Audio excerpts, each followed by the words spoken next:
আসসালামু আলাইকুম। আজকে আমি আপনাদের মাঝে দারুণ একটি সফলতার গল্প সম্পর্কে জানানোর চেষ্টা করব, কারণ এটি একটি অবিশ্বাস্য সফলতা। আপনারা যে জমিটি দেখতেছেন, এটি একটি আধুনিক এবং পরিকল্পিত সবজি বাগান। এখানে একই জমিতে একই সময় প্রায় 4টি ফসল উৎপাদন করা হচ্ছে। নিচে লতিরাজ কচু চাষ করা হচ্ছে এবং উপরে মাচা পদ্ধতিতে চিচিঙ্গা, ধুন্দুল, লাউ আলহামদুলিল্লাহ দারুণভাবে এবং সফলতার সঙ্গে উনি চাষাবাদ করতেছেন। এখানে উনি প্রায় 1 বিঘা জমিতে সবজি চাষাবাদ করেন এবং সেটা 4টি ভাগে প্লট আকারে। যেমন এখানে লতিরাজ কচুর সঙ্গে যে 4টি ফসল উনি চাষাবাদ করেন, তো সেই ক্যালকুলেশন করে আমরা যতটুকু ওনার কাছ থেকে আমরা তথ্য পেয়েছি, প্রায় 20 থেকে 25,000 টাকা উনি ইনকাম করতেছে এই 5 কাঠা জমি থেকে। এবং বাকি যে 15 কাঠা জমি আছে, সেই 15 কাঠা জমি থেকে উনি প্রায় আরও 30 থেকে 35,000 টাকা ইনকাম করতেছেন।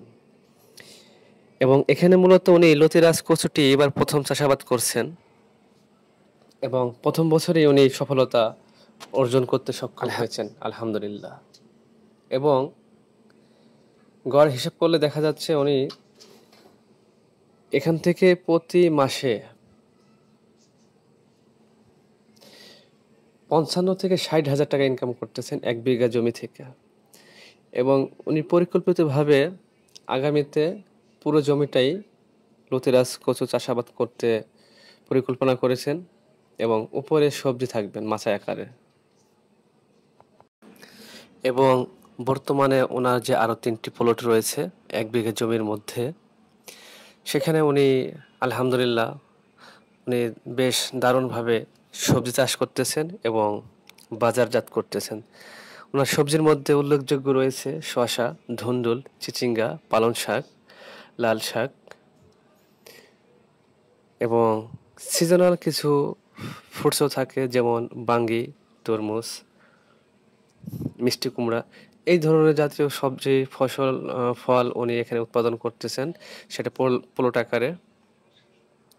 তো উনি যেটা আমাকে জানালেন যে এখানে যদি নিচে রোপণ করা যায় এবং উপরে মাচা পদ্ধতিতে বিভিন্ন সবজি চাষ করা যায়, লাভবান হওয়ার সুযোগ রয়েছে। দেখুন, 1 বিঘা জমিতে কেউ বছরে 60,000 টাকা ইনকাম করতেছে, আবার কেউ মাসে প্রায় 60,000 টাকা ইনকাম করতেছে। যাই হোক, উনি এখানে সফলতা অর্জন করতে সক্ষম হয়েছে। একটি ছোট বিজ্ঞপ্তি আপনাদের মাঝে দিতে চাই।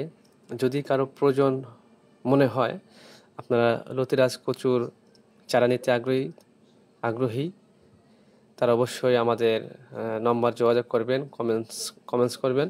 আমরা আপনাদের সঙ্গে যোগাযোগ করব ইনশাআল্লাহ। এবং সেই খামারির সঙ্গে যোগাযোগ করানোর সর্বোত্তম চেষ্টা, যত দ্রুত সম্ভব আপনার বীজ অর্থাৎ চারা পেতে পারেন, সেই চেষ্টা আমাদের থাকবে। তো প্রতিবেদনটি আপনাদের যদি ভালো লাগে, আপনার চ্যানেলটি সাবস্ক্রাইব করে থাকবেন এবং লাইক, কমেন্ট, শেয়ার করবেন, আপনাদের মতামত প্রকাশ করবেন। সবাই ভালো থাকবেন। আসসালামু আলাইকুম ওয়া রাহমাতুল্লাহ।